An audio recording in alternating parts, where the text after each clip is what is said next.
Hello, welcome to Victory Chat with Jackie Mckeever.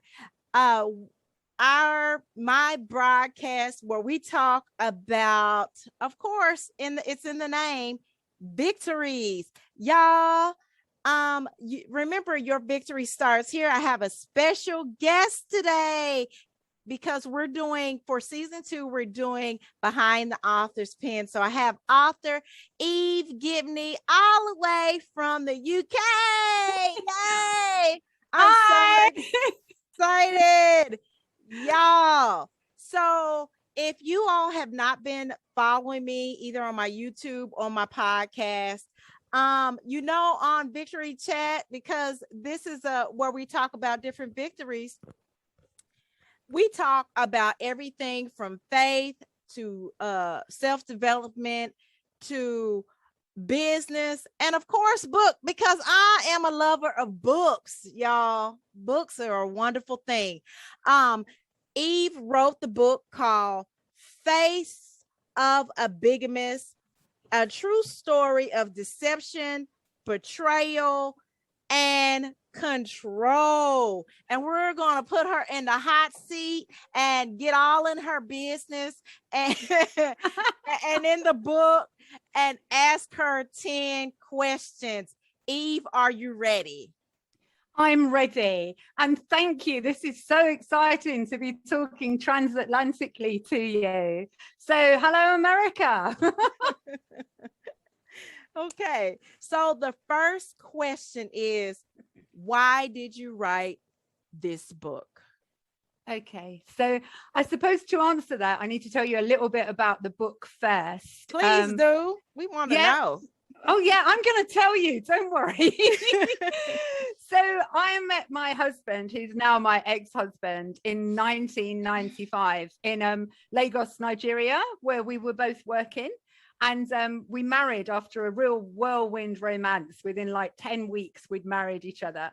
And we would have lived, I believe, happily ever after, except he chose to commit bigamy.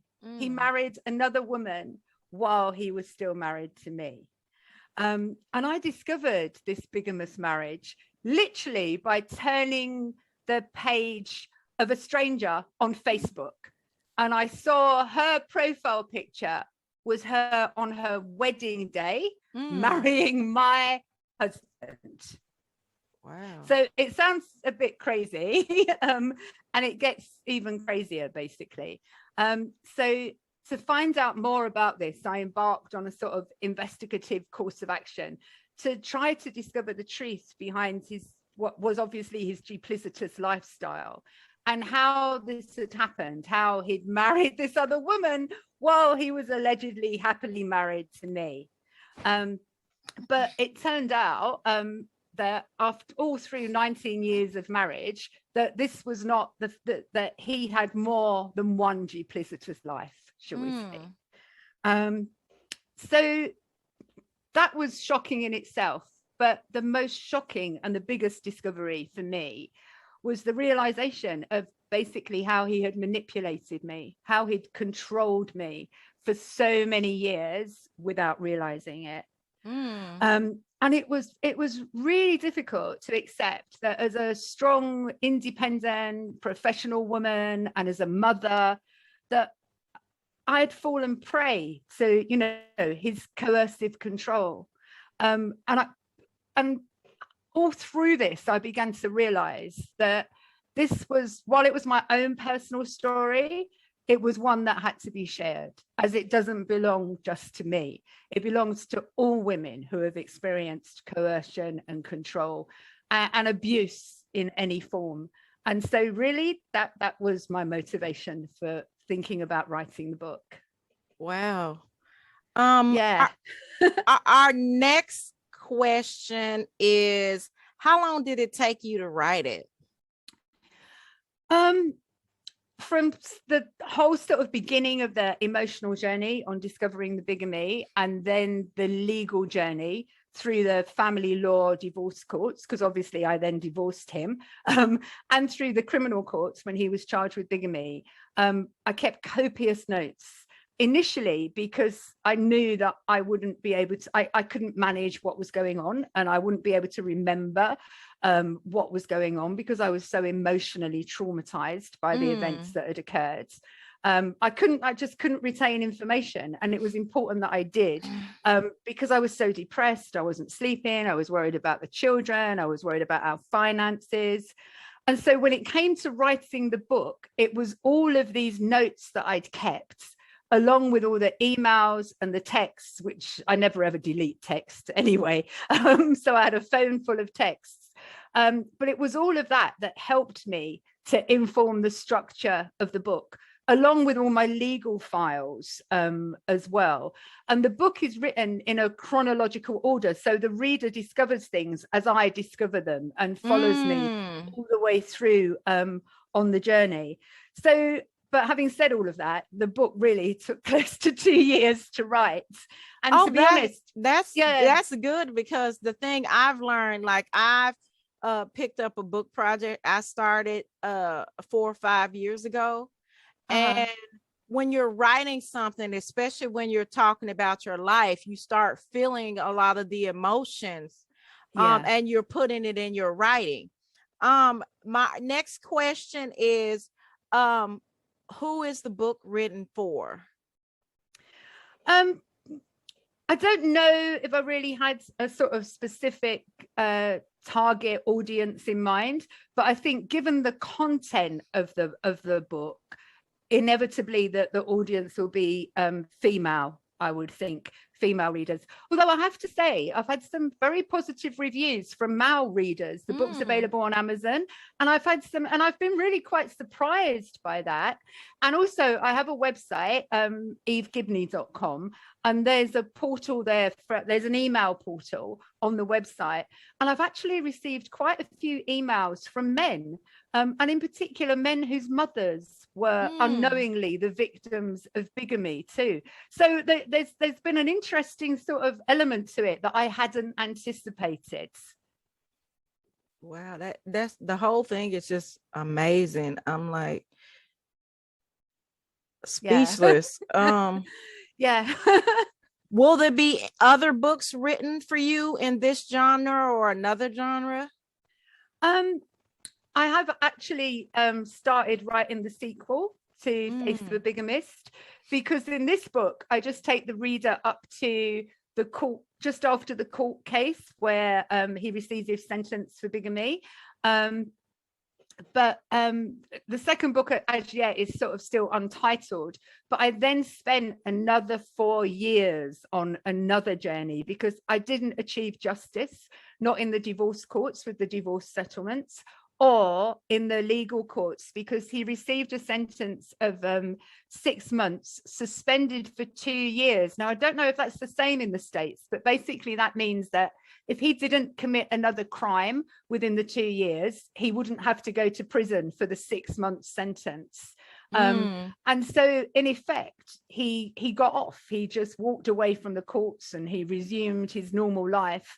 And, you know, my sons and I were left as the victims to basically sort of, you know, to pick up the pieces of our lives and try to start again. But of course, a crime like that has a humongous impact on family and the sense of family, etc. So I felt that he had got away, well, freely, really. I didn't think he was really punished.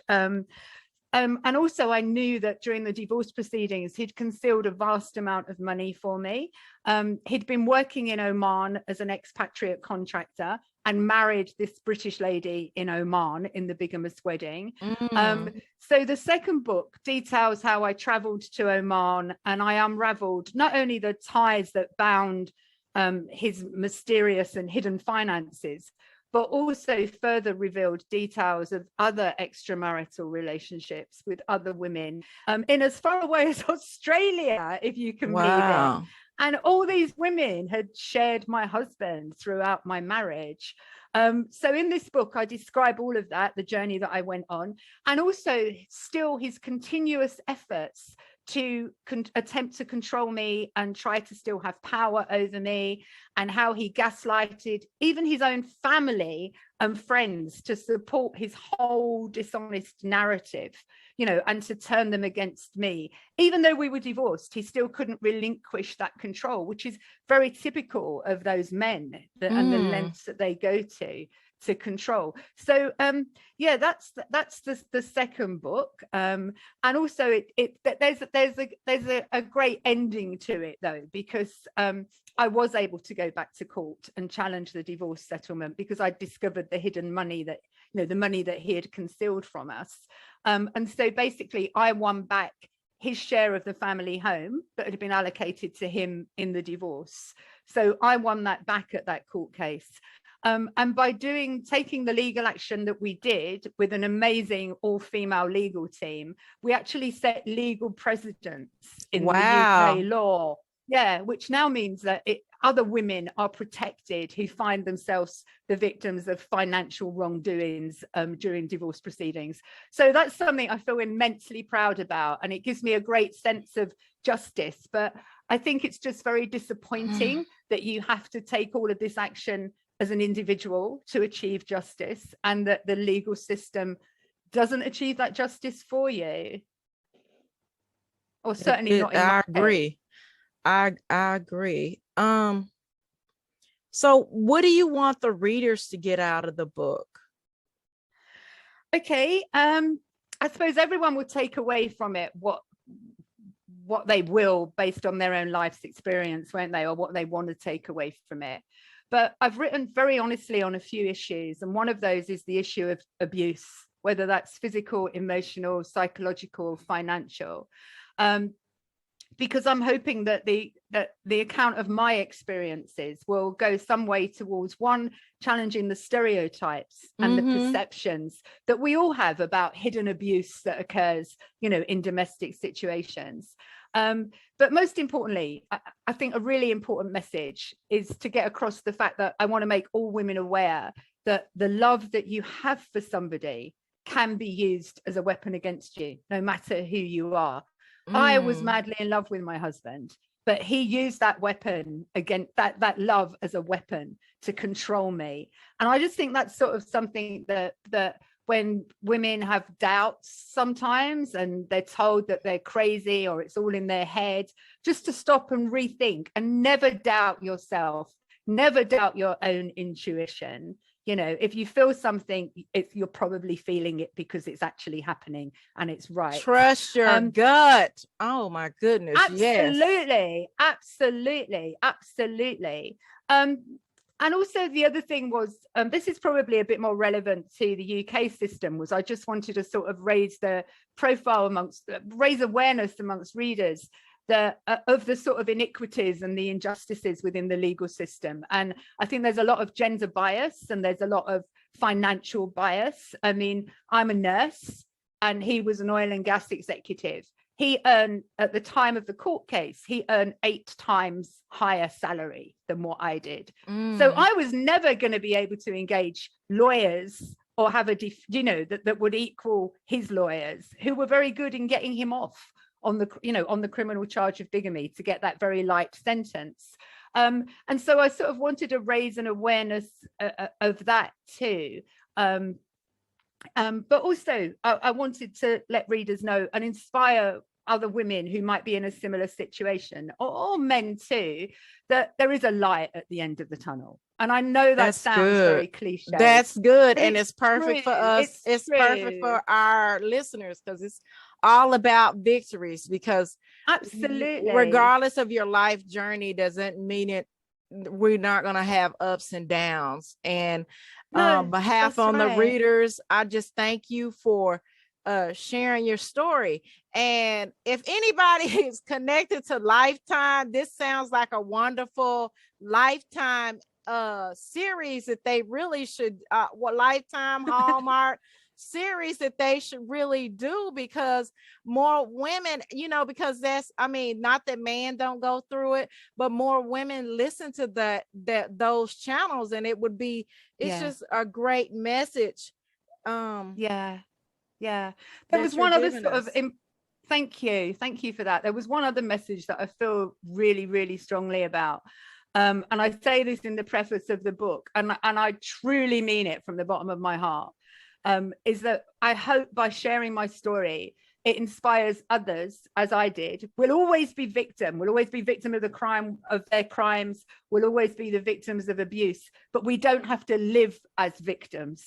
You know, I want to hope that people can be inspired. You know, we wear a label. Let's peel off that victim label and live as the person that you know that you truly are, and not the person that someone's tried to create, someone's tried to mold you into, not what others expect you to be or want you to be. Be yourself, because you are. You might be a victim, but that doesn't stop you being truly who you are. Don't wear that label. Yes, I love it. Don't wear that label. Oh my goodness. Yeah. Ooh, we got a couple questions and stuff. I'm trying to control my emotions because we're on video. Okay. What other books or authors inspire you? Well, I think it's a great question, but I think it's really difficult for me to answer. I've been a real avid reader since early childhood, and I think what I find is that depending on what stage you are and what point you are at your life, you can be impressed or influenced by various authors. And, you know, you can read something that is so poignant and so meaningful, and then at another stage of your life, it's important, but it doesn't have the same impact. So it's difficult for me to sort of select somebody. But when I thought about it, there's one author who I have read her books again and again. And I don't know how well known she is in America, but her name is Doris Lessing, and she died back in 2013. And she wrote books predominantly during the late 50s, 60s, and 70s. She was a white British woman living in Zimbabwe. And she was, I suppose, a bit of a sort of revolutionary in her time. But she was inspirational because she wrote about women's roles. She wrote about politics. And most of all, she wrote about her opposition to apartheid, which was not really, you know, it wasn't heard of in that era, especially for a white privileged woman to be writing like that. And I think I admire her because she gave a voice to women who weren't able to speak at the time, either because of censorship, because of the color of their skin, because of their class. And I think for me, she was like one of those writers who laid the first bricks, if you like, along the road for others to follow the path, if I make myself clear. So I admire her for that. I mean, I think probably her writings now are very dated, but she was just inspirational at the time, and she gave women a voice where they would otherwise never have had. I love you put that very eloquently. I love the way that especially that part when you said you read certain things at different points of your life. That is so true. Yeah. Because when we change, our interests change, and I just love it. This is gonna be this is an awesome interview. Okay. Oh, so, thank you. I wish I would have done something more with my hair now to be really frivolous. Sorry. So, our next question is: what advice would you give others writing books? I would say don't give up. There was times when I thought, I'm still writing, sitting at the kitchen table at 1 a.m., 2 a.m. I have to be up for work at 6. But don't give up. I think that's the most important thing. Don't give up. If you have a book inside of you, get it out there, because it deserves to be out there. And it's worth every sacrifice you might have to make to achieve that. And I think have faith in your abilities. There's going to be times when you think, oh, this isn't any good. I mean, there's parts of my book I wrote and rewrote so many times that it bore no resemblance to the original text. So there are times when you doubt yourself, when you don't think you can do it, but you can do it. And from a personal perspective, and I think this is one that everyone would appreciate, is the sense of self-achievement and empowerment that you have knowing that you've written a book. People are reading it, hopefully, probably internationally, they're reading your words, your story. And that's exceptional. And I mean, look at us talking now, England to America, about my book. Yay! Fantastic. And I think you have to remember that you're worth it. You're worth the sacrifice. You're worth it to get your book out there. You know, have faith in yourself because you can do it. That's right. Our last question is, can you give our listeners a quick blurb or a sneak peek behind your book, and then let us know where we can find more, find the book and, you know, get in contact with you? Oh yeah, absolutely. I did hold the cover up before. That's the cover, Face of a Bigamist. It's got a very arty cover to it, which shows the many faces of the bigamist. What I'd like to do is, if it's okay, because I think that for the readers, there's been some great reviews on Amazon, and this review really stood out for me. And I thought, my goodness, this reader has really captured the essence of the book. So I thought it might be nicer for me to read that review rather than me talk about it personally. Yes, go ahead. So this is a reader in the UK who gave it 5 stars and titled the review as "An extraordinary tale of deception and intrigue." I was prompted to read Face of a Bigamist after watching the author interviewed on TV. I was on an early morning chat show talking about the book. And I'm rather pleased I did.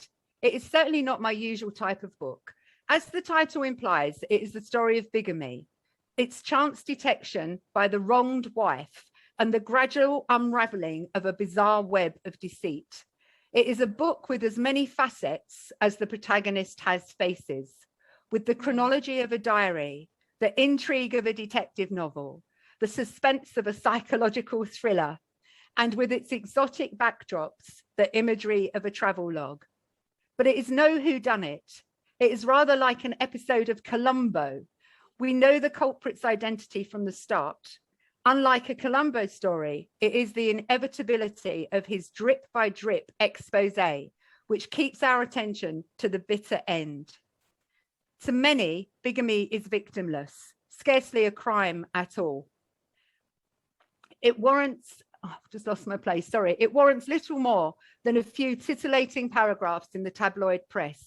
And sadly, the criminal justice system is shown here to take this most traditionally male of crimes barely more seriously.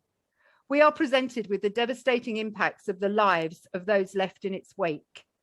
The financial strain on the author and the mental strain on her son as the crooked wheels of justice creak haltingly into action. The mark of a good book is that it forces the reader to think, challenges her to reevaluate existing ideas, confront stereotypes, and Face of a Bigamist does just this.